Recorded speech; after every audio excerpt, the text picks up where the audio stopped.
It's sort of the great paradox of January 2026, isn't it? It really is. We have these incredible models, GPT 5.2, Gemini 3, and they can do amazing things. They can write poetry, they can code, they can even, fake empathy pretty convincingly. Right. But then you put them in a digital office. You give them a Slack login, a Google Drive folder, and a basic analysis task. You just fall apart. It's like a nervous intern on their very first day. That's it. It is the intern paradox. And looking at the data we have today, it feels like the biggest reality check we've had in, the last 2 years? Oh, easily? Welcome back to the Deep Dive. It is Thursday, January 22nd, 2026. We're here to slow down, take a breath, and just try to make sense of the noise. And I'm here to help connect some of those dots. So today is really about taking a hard, honest look at where we actually are. We're going to unpack why this idea of the autonomous office agent just isn't working yet. We'll be looking at a new benchmark called Apex that is, frankly, a little embarrassing for the big labs. But we're also looking at the other side of that coin. Because while the brains of the AI are struggling with paperwork, the senses, vision, audio, they've just taken this quantum leap forward. Right. We're talking about Google's new 4D vision. Yeah. And a pretty surreal story involving Liza Minnelli, of all people. It is such a strange week. The tech is stalling in some areas and just hitting warp speed in others. Before we jump into the data, though, I kind of have to make a vulnerable admission here. Oh, well, for it. I honestly still wrestle with prompt drift myself. I was at my desk this morning trying to get an agent to format a report from 3 different documents. Mm-hmm. And I must have spent 45 minutes just tweaking instructions, correcting its errors, telling it to stop making updates. And then it hit me. What's that? I could have just done the work myself in 10 minutes. Oh, absolutely. Yeah. That is the automation tax. You pay Yeah. it in patience just to prove the machine can do it. Exactly. And that feeling, it's not just me being impatient. It turns out there's hard data to back it up now. So let's start with segment 1, the Apex failure. Yeah, this is a really significant report. It's called the AI gap. For, I'd say, the last 18 months, the narrative from OpenAI, from Google, from Anthropic has been pretty clear. AI is ready for real jobs. Exactly. We've been told they can be analysts, paralegals, executive assistants. Yeah, just give them the keys. Right. But we haven't really had a standardized way to test that claim, not in a messy real-world setting. That's the key. We had tests for write a poem or solve this math problem. We did not have a test for be an employee. And that's where the Apex Agents benchmark comes in. So this is not a multiple choice test. No, not at all. They literally dropped the top models. We're talking Gemini 3 Flash, GPT 5.2, Opus 4.5 into these simulated white-collar workflows. So things like read the Slack thread, then cross-reference it with the PDF in Google Drive, and draft a reply to the client explaining why we can't do the refund. Precisely. The stuff that's actually, 90% of knowledge work. Yeah. It isn't just generating text. It's context switching. It's reasoning across different sources that might even contradict each other. And the results were, well, I'm looking at this chart, and shocking feels like an understatement. They were abysmal. So the winner was Gemini 3 Flash. You want to take a guess at the accuracy rate? I would hope for at least a passing grade, maybe, 65%? 24. 24%? That was the gold medal. GPT 5.2 came in at 23%. Yeah. And the others, like Opus 4.5 and the standard Gemini 3 Pro, were all hovering around 18%. That is just incredibly low. That means 3 out of 4 times the employee gets the task wrong. If I had a human intern with a 24% success rate, I'd have to let them go before lunch. Or they'd just quit. Yeah. The report notes that in most cases, the models just couldn't piece the information together. They'd hallucinate a policy that didn't exist, or they'd miss a key detail in the Slack thread because it contradicted the PDF. It really feels like a connective tissue problem. Mm-hmm. They can process the individual data points, right? They can read the PDF, they can read the chat. Sure. But stringing them together into a coherent chain of logic, that's where it all breaks down. It is the perfect analogy for an intern. Yeah. You ask an intern, what's the capital of France? They nail it. That's retrieval. Right. But if you ask them, look at these 3 messy files and tell me if we can legally fire this vendor, they panic. That's reasoning. It really makes you wonder about the timeline. We've all been preparing for this wave of autonomous agents to take over our inboxes in 2026. So looking at these numbers, I guess I have to ask, is the dream of the autonomous AI employee officially dead for now? Not dead, just delayed. They lack connective tissue reasoning. That distinction is key. But while the current models are struggling, the labs aren't just sitting still, are they? No, not at all. And this brings us to the leaks and the new tools emerging this week. The rumor mill is really spinning. We've got a leak about GPT 5.3, which is codenamed Garlic. Garlic, that's an interesting choice. I know, right? But the leak suggests a pivot. Instead of just bigger is better, which has kind of been the strategy for 5 years, this next version is supposedly all about cost, speed, and crucially reasoning. Which would be a direct answer to the Apex failure. Exactly. If they can crack that reasoning bottleneck without making the model 10 times more expensive to run, well, that changes the entire equation. But while we're waiting for Garlic to maybe save the day, there are some tools right now that are quietly solving this workflow problem just by changing how we interact with the info. You mentioned Notebook LM earlier. Yeah, Notebook LM really feels like a sleeper hit to me. Everyone is chasing the big agent dream, but Notebook LM has evolved into this amazing all-in-one researcher. It's gone from just a summarizer to a synthesizer. It has. The new workflows are really impressive. You can just dump in raw research papers, your notes, transcripts, and it doesn't just chat with you about them, it converts them. Right. I saw that workflow where it takes all that raw data and turns it into a slide deck outline, generates an audio overview, which sounds creepily human, and then it builds out comparison tables all in minutes. And that connects to this broader trend we're seeing, this idea of no PowerPoint. Please tell me that means what I think it means. Well, it means we stop fighting with PowerPoint. The shift is towards creating consistent, full slides using scripts. So you write the narrative, and the AI builds the visual container for you. No more dragging text boxes or aligning fonts. Exactly. That's the dream. We become editors-in-chief instead of slide designers. Yeah. But there was another tool leaked from OpenAI that sounds a little more managerial. Salute. Salute is fascinating. It's an internal tool they're testing, and it's basically a project manager AI. You upload your files, you assign tasks to the AI, and it actually tracks the progress. So it's not just do this one thing, here's the project, now you manage the steps. It's trying to bridge that gap we saw in Apex. If the model can't reason across tasks on its own, maybe we just need a dedicated manager layer of software to force it to stay on track. Feels like a real shift in our role, you know? With tools like Salute and Notebook LM, are we actually working less or are we just managing the AI more? Managing more, but the output quality is exponentially higher. That feels like the trade-off of 2026. Yeah. You're the conductor now, not the first violin. Yeah. But let's talk about the business side of this. Because running these reasoning models, these manager layers, it is not free. Far from it. And the economics are getting pretty ugly. We saw a report on Anthropic, the makers of Claude. Their margins just took a really significant hit. Dropping from 50% down to 40%, that's a huge slice of profit just gone. It is, and the culprit is exactly who you'd expect. The cloud providers.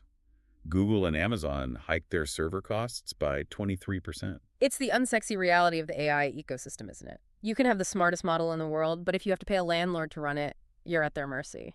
It's the infrastructure squeeze, and it's driving these massive capital deals.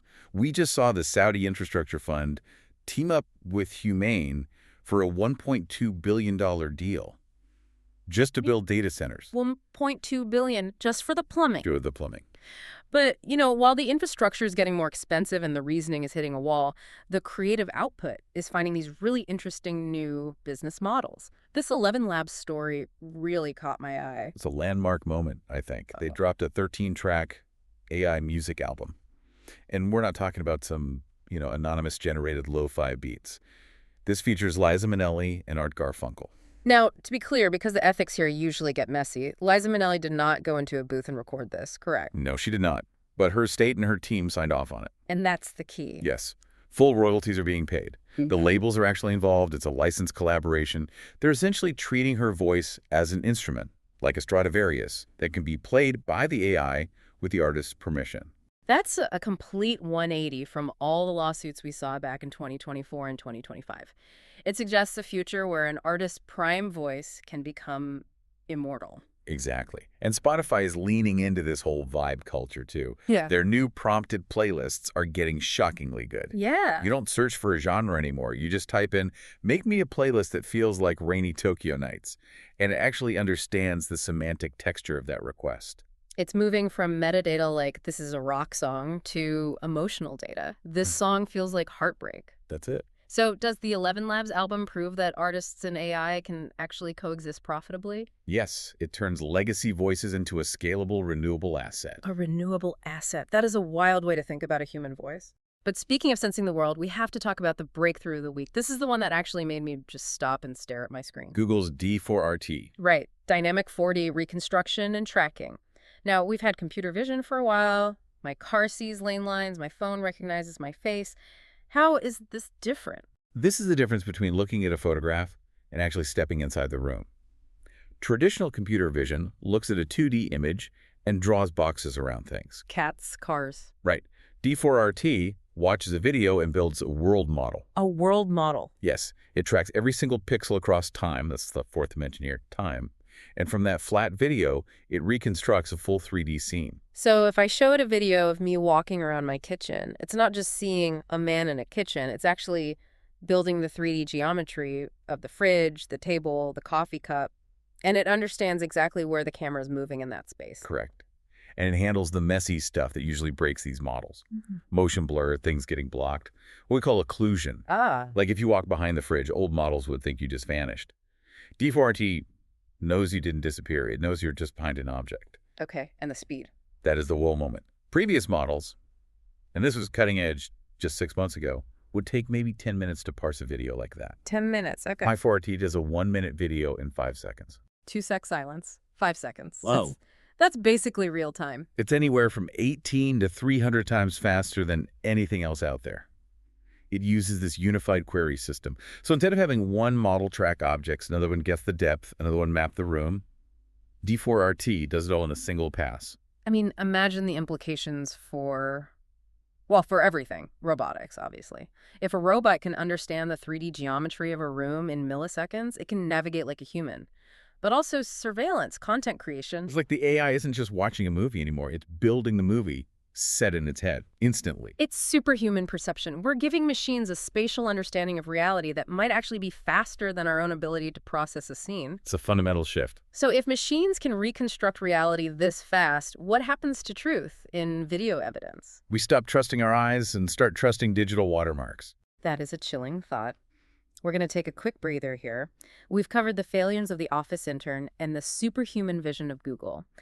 When we come back, we are going to look at the empowered utility belt, the specific tools you can use right now to make your life a little easier.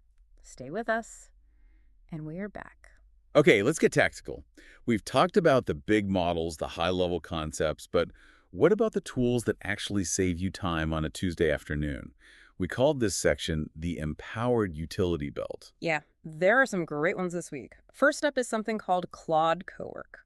This one is interesting because it's not a new app, it's more of a workflow, right? Right. It's a 13-minute exercise, and it's designed to turn Claude from just a chatbot into a real thinking partner. Right. It's all about priming the model with your context so you don't have to explain your job every single time you open a new chat. I love that. It's like onboarding your AI colleague one time instead of every single morning. What else you got? ChartGen AI. This one is for anyone who just drowns in data. It takes raw data from pretty much anywhere. Facebook ad exports, TikTok analytics, just messy Excel sheets, and it turns them into professional charts in seconds. So no more fighting with Excel pivot tables. There are more pivot tables, and then there's Locate Store. It's very specific, but very cool. You have a Google sheet full of addresses. It instantly turns that into an interactive map with search filters. That's huge for logistics or even just planning a trip. But the one that really caught my eye for pure automation is Demonstrate. Okay, how does that work? You record a browser task one time. So say, log into this portal, download the invoice, rename it, and upload it to Dropbox. You just do it once, Demonstrate records it, and then this is the kicker, it deploys it as serverless code. So you don't just get a macro, you get a piece of software that runs in the cloud for you. Exactly. You are literally programming by doing. And finally, we have Callum. Right, the AI calendar assistant. But it handles the hard stuff like multi-person meetings, shared availability, all the real-world constraints. It's really trying to kill the email ping pong of scheduling. Of all of these tools, if you had to pick one, which of these actually saves you an hour's sleep tonight? Demonstrate automating browser tasks is the ultimate cure for boredom. I am with you on that one. Anything that can fill out a web form for me is a friend of mine. Amen to that. So let's zoom out.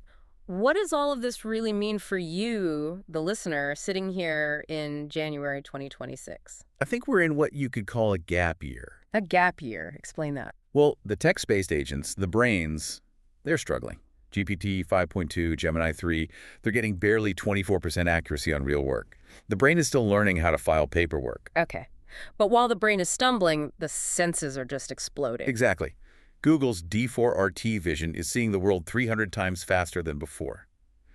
ElevenLabs has solved the legal and creative puzzle of AI music. So the synthesis here is the AI might not be ready to be your lawyer or your project manager just yet, but it can see your world and sing your songs better than ever before. The brain is lagging, but the eyes and ears have become superhuman. That's a really powerful place to be.